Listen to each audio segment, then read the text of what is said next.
Hello students, मैं निखिल गुप्ता स्वागत करता हूं आप सभी का इस वीडियो में, जिसमें हम लोग प्रश्नावली 7 निर्देशांक ज्यामिति के सारे फॉर्मुलेज आज एक ही वीडियो में डिस्कस करने वाले हैं। इसके बाद आपको जगह जगह फॉर्मुलेज ढूंढने की जरूरत नहीं पड़ेगी, सारे फॉर्मुलेज एक जगह आपके रिवाइज हो जाएंगे। ज्यादा नहीं है, छोटे छोटे फॉर्मुलेज हैं, बहुत कम फॉर्मुलेज ही हैं, बहुत इजी चैप्टर है, बढ़िया से रिवीजन होगा। स्टार्ट करते हैं। पहला फॉर्मूला हमारे पास में है दूरी सूत्र का। भाई दूरी सूत्र कहां यूज आता है? दो बिंदुओं के बीच में दूरी निकालने के लिए काम आता है। दो बिंदु हम लोग लेते हैं, जैसे P और Q बिंदु।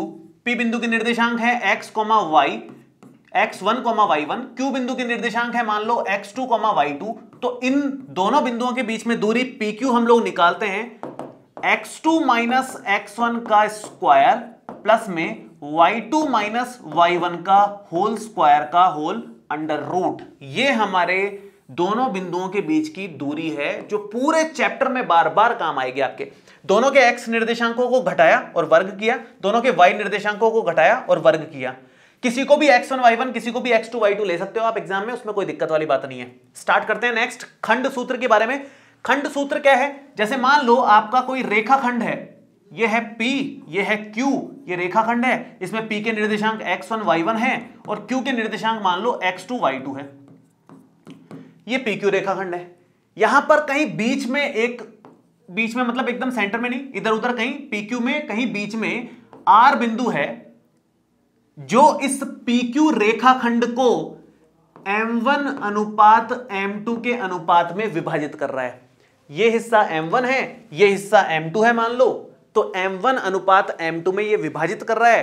तो इस बिंदु के निर्देशांक कैसे निकालेंगे? तो वो एक सूत्र है बहुत ही कमाल का। आप लिखेंगे बिंदु R के निर्देशांक। बिंदु R के निर्देशांक कैसे निकालने हैं वो आता है, देखो इस तरह से क्रॉस चलता है M1 x2। पहले x निर्देशांक निकाल रहे हैं तो केवल x के बारे में देखना है।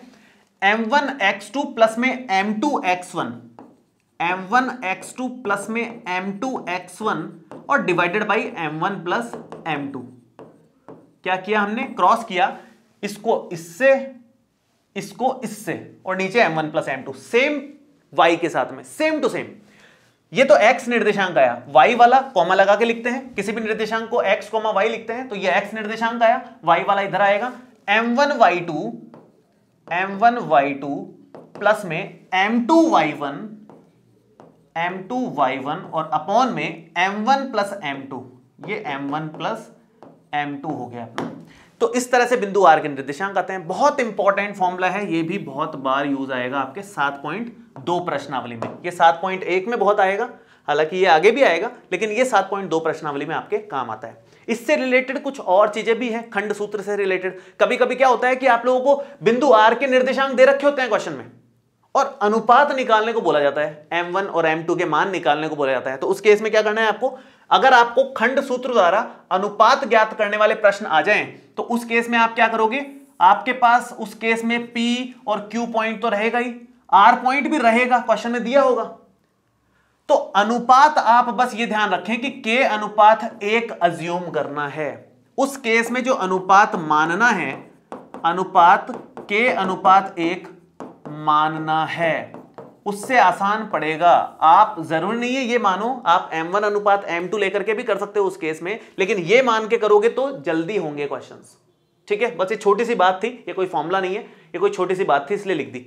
फॉर्मूला ये है मध्य बिंदु सूत्र। ये खंड सूत्र की मदद से ही निकाला जाता है कि अगर कोई दो पॉइंट्स हैं, कोई रेखाखंड है PQ और उसके एकदम मध्य बिंदु पर R है, तो इसके निर्देशांक कैसे निकालेंगे? जहां पर P बिंदु तो x1 y1 है और Q बिंदु हमारा x2 y2 है। तो बिंदु R के निर्देशांक कैसे आएंगे?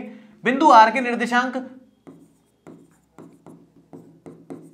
सिंपल सा सूत्र है, दोनों के x निर्देशांकों को जोड़ के 2 का भाग लगा दो, दोनों के y निर्देशांकों को जोड़ के 2 का भाग लगा दो। जैसे x1 plus x2 upon 2, x1 plus x2 upon में 2, comma y1 plus y2 upon में 2, y1 प्लस y2 अपॉन में 2। ये हमारे पास मध्य बिंदु के निर्देशांक आ गए, बिंदु R के निर्देशांक आ गए, जो कि मध्य बिंदु है ना। तो दोनों के x निर्देशांकों को जोड़ के 2 का भाग, दोनों के y निर्देशांकों को जोड़ के 2 का भाग लगा दिया। ऐसे नेक्स्ट एक इंपॉर्टेंट टॉपिक है, ये फॉर्मूला नहीं कह सकते आप, लेकिन एक छोटा सा टॉपिक समझ लीजिए, समझने के लिए बहुत काम आएगा, इसलिए मैंने ले लिया है यहां पर फॉर्मूलेज में ही इसको। ये कह रहा है कि एक्स या वाई अक्ष पर बिंदु के निर्देशांक अगर हमने अज्यूम करने पड़े तो कैसे अज्यूम करोगे भाई? कोई भी पॉइंट अगर आपको अज्यूम करना पड़ रहा है एक्स अक्ष पर या वाई अक्ष पर, तो क्या अज्यूम करोगे उसको? जैसे एक्स अक्ष पे कोई बिंदु है, ये पॉइंट है, पी पॉइंट मान लो इसको, जो एक्स अक्ष पर है, जिसको अज्यूम करना है निर्देशांक। तो एक्स अक्ष के कोई भी बिंदु को आप ऑब्जर्व करो, उसमें वाई निर्देशांक 0 होता है। कोई भी बिंदु आप ऑब्जर्व कर लो, ये पॉइंट है 1,0, इधर हो जाएगा 5,0, इधर आएगा -3,0। एक्स अक्ष का कोई भी बिंदु हो, वाई निर्देशांक तो 0 है उसमें। तो इसका मतलब अगर कोई भी पॉइंट होगा तो उसको आप x, 0 अज्यूम कर सकते हैं कि नहीं, कि x निर्देशांक आएगा जो आएगा, y तो 0 है, ये कंफर्म बात है। हम x, y या a, b अज्यूम करने की जगह सीधा x, 0 या फिर अगर आप a, b के रूप में अज्यूम करना चाहते हो तो a, 0 अज्यूम कर लो, जो भी आपको ठीक लगे। x, 0 अज्यूम कर लो या फिर a, 0 अज्यूम कर लो। मुद्दे की बात यह है कि अगर x अक्ष का कोई भी बिंदु है तो y निर्देशांक 0 मानना है, उसका होता ही है, क्योंकि मानना क्या है। अगर ऐसे ही y अक्ष का कोई बिंदु है, मान लो ये q पॉइंट है, तो q बिंदु के निर्देशांक आएंगे 0, y, क्योंकि y अक्ष पर x निर्देशांक 0 होता है। y निर्देशांक जो आएगा वो आएगा, उसकी जगह y लिख दिया अपन ने, लेकिन x निर्देशांक 0 आएगा। आप अगर इसको x और y के रूप में नहीं रखना चाहते तो आप दूसरे फॉर्मेट में इसको 0, b कर लो, कुछ और मान लेना। मुद्दे की बात बस यह है कि x निर्देशांक 0 आएगा अगर y अक्ष का बिंदु है तो, और x अक्ष का बिंदु है तो y निर्देशांक 0 आएगा। ऐसे अज्यूम करना है, ये काम आएगा कई सारे क्वेश्चंस में। और एक कमाल का फॉर्मूला और है, वो है त्रिभुज के क्षेत्रफल का सूत्र, जो कि हमारे पास 7.3 प्रश्नावली में आएगा। और ये कैसे याद करना है मैं आपको थोड़ा सा ट्रिक बताता हूं, ध्यान से देखो। मान लो कोई त्रिभुज है, इसका नाम है ABC, ये त्रिभुज है ABC। A के निर्देशांक है x1, y1, B के निर्देशांक है x2, y2 और C के निर्देशांक हमारे को दे रखे हैं x3, y3। मान लीजिए ये हमारे पास कोऑर्डिनेट्स दिए हुए हैं। अब इस त्रिभुज ABC के क्षेत्रफल निकालना है अपने को, तो क्या आएगा? त्रिभुज ABC का क्षेत्रफल कैसे याद रखना है? ऐसे याद रखना है, सबसे पहले तो 1/2 लगाओ, सबसे पहले तो 1/2 लगा दिया। इसके बाद में आपको यहां पर लिखना है x, y माइनस y, 3 बार ऐसे ही x, y माइनस y, और फिर से आप लिखोगे x, y माइनस y। ये 3 बार लिख लेना है अपने को, x, y minus y, x, y minus y और x, y माइनस y। 3 बार लिख लिया अपन ने इसको, ठीक है। इसके बाद में यहां पर कुछ लगाएंगे, क्या लगाएंगे? 1, 2, 3 में से कुछ लगाएंगे।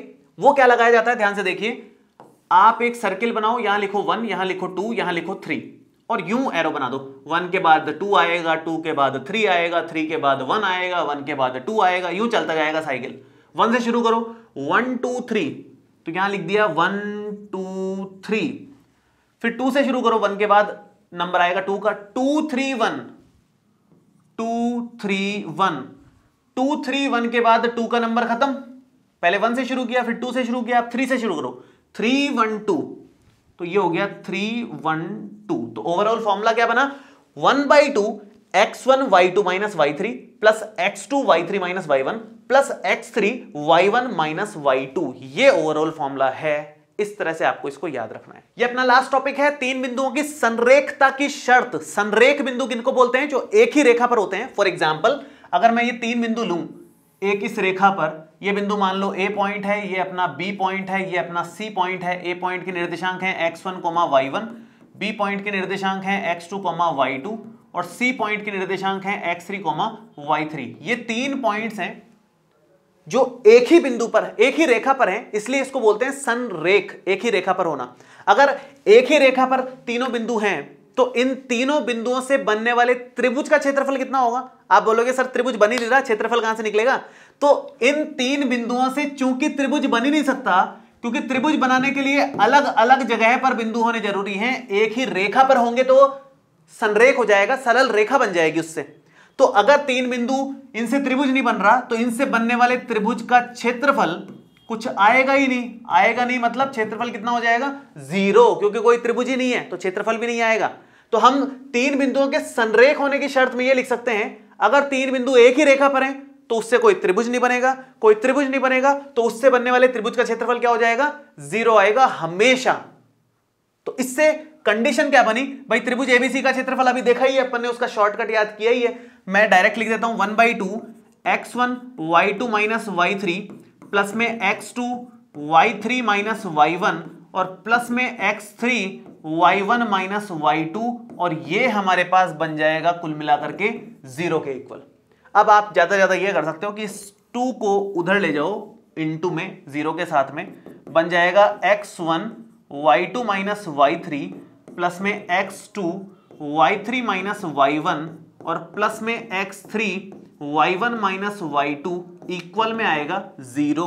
ये हमारी फाइनल कंडीशन है किस चीज की, संरेखता की शर्त ये है।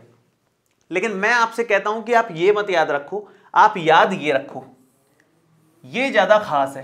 क्यों? क्योंकि इसको याद रखने में कुछ दिमाग नहीं लगाना। यहां पर तो पता ही है ना, अगर तीनों बिंदु एक ही रेखा पर है तो त्रिभुज बनेगा नहीं, उसका क्षेत्रफल 0 हो जाएगा। उसके बाद ये तो अपन जानते ही है, फॉर्मूला लगा देंगे, एक लाइन एक्स्ट्रा लिखनी पड़ेगी ज्यादा से ज्यादा।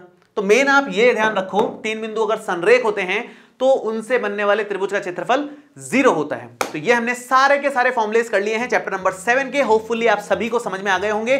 कमेंट करके जरूर बताना कि कैसा लगा आपको वीडियो, और अगले वीडियोस में मिलते हैं जल्दी ही। Thank you so much, all the best, bye bye.